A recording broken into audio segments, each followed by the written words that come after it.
Ladies and gentlemen, is the ANC in terminal decline? Will it go back up? Will it manage to rescue itself from the death spiral that it currently finds itself in? We're going to have a look at that today.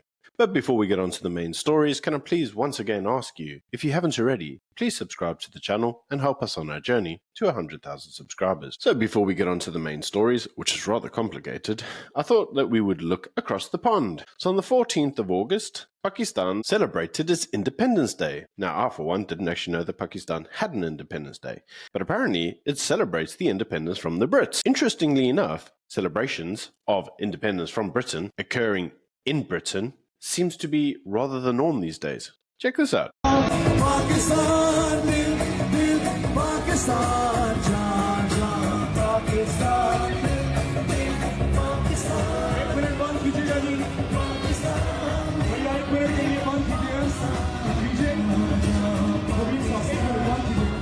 Anyway, on to other news. This actually started with a joke.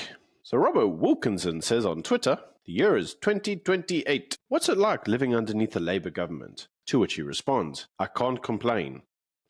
Literally in reference to the fact that in the UK, you currently can't say anything, because it would be a violation of speech laws. That was incredibly funny. The now super-based president of Argentina, Milei, had this to say about the United Kingdom. Pero igual de importante, estamos emprendiendo un cambio de paradigma no solo económico, sino también social, político y cultural. Y con este cambio vamos a contramano de la dirección que en el último tiempo están emprendiendo muchos países del mundo. Mientras otros países proponen censura, nosotros proponemos libertad de expresión. Miren tan solo lo que pasa en Inglaterra. Desde que los socialistas llegaron al poder, están metiendo presa a la gente por postear en redes sociales. Bueno, a los periodistas de acá también les gustaría, porque, digamos, no les gusta que hayan perdido el monopolio del micrófono y poder utilizar esa herramienta para extorsionar y ensuciar, calumniar sin costo alguno. Las redes sociales les pasan facturas y no les gustan. Dejen de buscar fantasmas. Están recibiendo lo mismo que hicieron, pero nada más que la gente lo hace orgánicamente porque se dio cuenta que son unos delincuentes, muchos de ellos. A su vez, mientras otros están cada vez más cerca de caer en guerras culturales y religiosas, que va a terminar por expulsar a gente de bien de sus países de origen, nosotros invitamos al resto del mundo libre a participar de un país en reconstrucción. Milei never misses a beat. He seems to diagnose issues left, right and centre, always understanding where the real problems in the world lie, which is in complete contrast to the ANC. So on to the main news story. The ANC has apparently conducted dipstick analysis in KZN over the weekend in order to determine why it had electoral declines. Now, a number of news articles came out about this so-called conference, and many of them were rather interesting. The first stated that the ANC was a sinking ship. By sinking ship, he said, if we all sit there and argue over who's going to be the captain, the ship itself will ultimately sink. What we actually need to do is fix the ship so it doesn't sink. So a dipstick analysis they did, and the results of it are telling. So according to Mr. Imbalula, the reason that the ANC had any form of decline was because of Jacob Zuma's party, MK. That was it.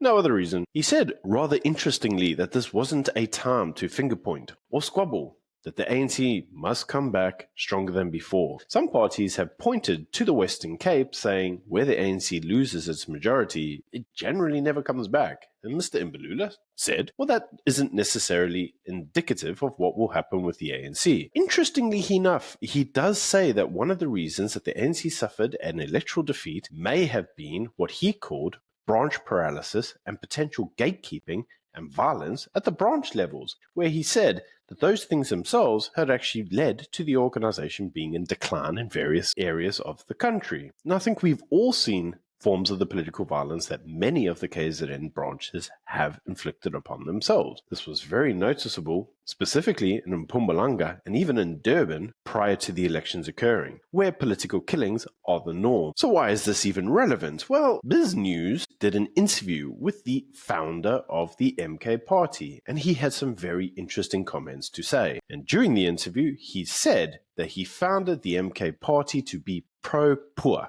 They wanted to use the MK brand because it carried with it a history, and they didn't just want to be another new party on the block that everybody looked at and thought, who these guys? He said that Jacob Zuma one day called him up and basically said, I'd like to be involved. I mean, I don't really want to be involved, but, I'll give you some support. And they were like, yeah, why not?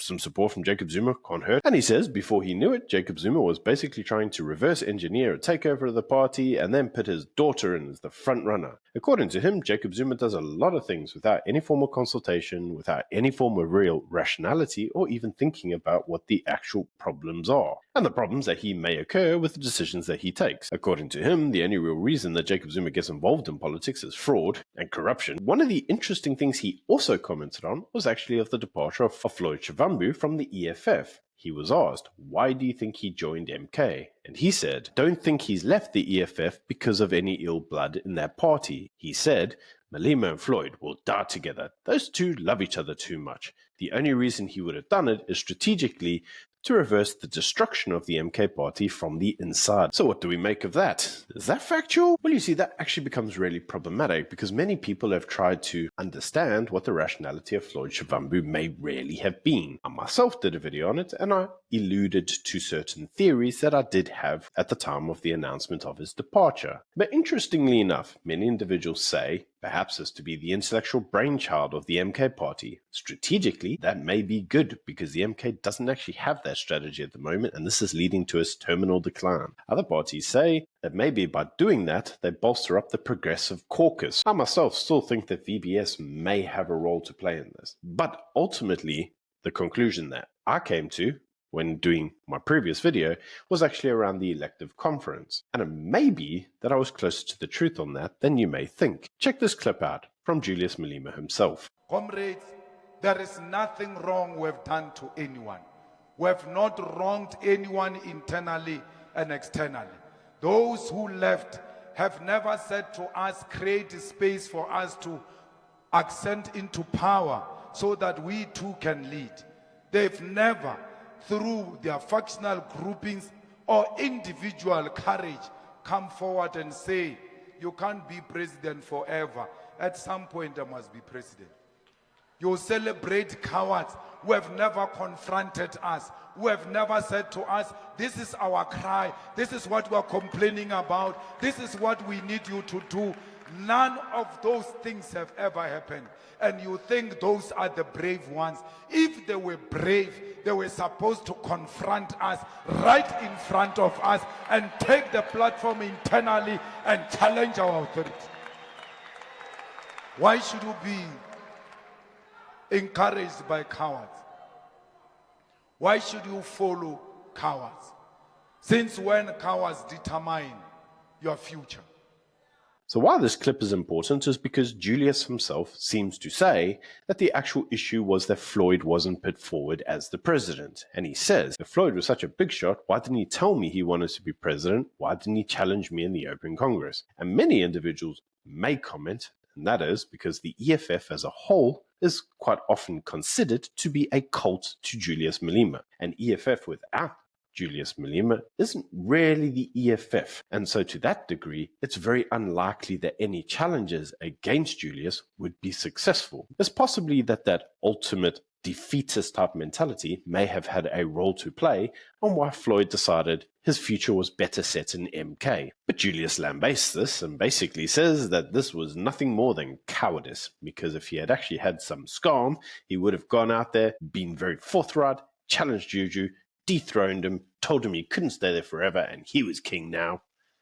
But that's not what happened. So this leaves us in a very interesting predicament, because you see what we are finding in the Progressive Caucus, for want of a better word, in other words the parties of MK, to a degree even the ANC, but certain sections of the ANC and the EFF, is that many of them are led by nothing more than power. And this in itself is a factual feature of the South African political elite. Many of them give very little cares about the actual plight of the poor or the average South African, but a lot of them care about the potential power that they could wield in political positions. Unfortunately, this leads many of them to make decisions that ultimately are for their best interests, but not necessarily the best interests of the rest of the country, which ultimately leads to economic decline. And that in itself, Mr. Imbalula, is why the ANC lost its majority. Because the economy is in ruins. We have no electricity, the railway is screwed, the ports don't function correctly. Many South Africans, regardless of who they are, know the problems and can see it because they have two eyes. Until you can convince people that what they see is not true, people are going to continue to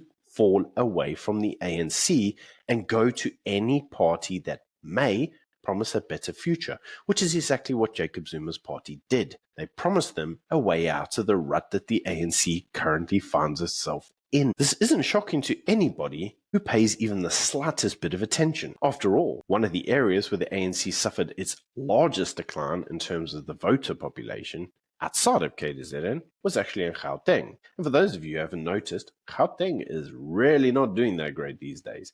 In fact, news is that many businesses and many investors actually avoid setting up these days in Gauteng. Obviously, the majority of them favoring setting up in the Western Cape for obvious reasons. Now, for those of you who think that obvious reasons means a DA government, no, that's not really what I mean. It's that the majority of the infrastructure actually still works. And if Gauteng could actually fix the infrastructure, it may find its fortunes reversed. So, ladies and gentlemen, I will leave you with a couple clips. The first is, coming back to old Blighty, here's a clip from Anne Widdecombe, who is a hard right-wing individual, who says no one actually has the right to be offended by any speech said that they just don't like. Check it out. Nobody has the right to live their lives being protected from offence or from insult or from hurt feelings. It is an occupational hazard of living in society. And if you really can't take it, become a hermit. Why do I play that clip all the way at the end of the video? Well, it's actually for our bonus story. And that is that the Church of England wants to stop using the word church because they want to make it sound more relevant. They want to use the word community. So you don't go to church, you go to a community center, even though they already have community centers. And according to this news article, they even want to drop Bible studies because those sound like awfully repressive. And so what they want to rather do is have like long walks in the country because that would be meditative and that would be great. So one has to actually ask the question, how exactly is the Church of England going to remain a church? I really don't know. But what it does appear to me is that the Church of England just doesn't really seem to want to be a church or to worship Jesus or to even read the Bible. It raises the question, what are they if not the Church of England? Anyway, this pagan organization is clearly on the way out, and that's why nobody actually goes to it anymore. But hey, that's England for you. And so, ladies and gentlemen, I will leave you with this clip. Until next time, see you soon. I don't mind your Christianity is not the cowardly, wimpish Christianity that you want to make it. My Christianity is the Christianity that defeated Islamic Jihad 3 times. My Christianity is the Christianity that conquered the Roman Empire. My Christianity is the kind of Christianity that defeated the pagan Vikings and the northern pagan tribes. My Christianity is the kind of Christianity that defeated the Ottoman Empire, that defeated the Arab invasion of the 7th century, that defeated the Arab invasion in Andalusia, in Spain. Christianity. Do you see? A European, Eurocentric, he sees it. Oh no, this is where you're wrong, because the Ethiopian Christians who follow my kind of Christianity defeated the Muslim invasion from Somalia and Egypt. My Christianity is the one followed by the Armenians and the Georgians who defeated the Persians, Zoroastrians and the Muslims. My Christianity is not for wimps. You're complaining about it because you are.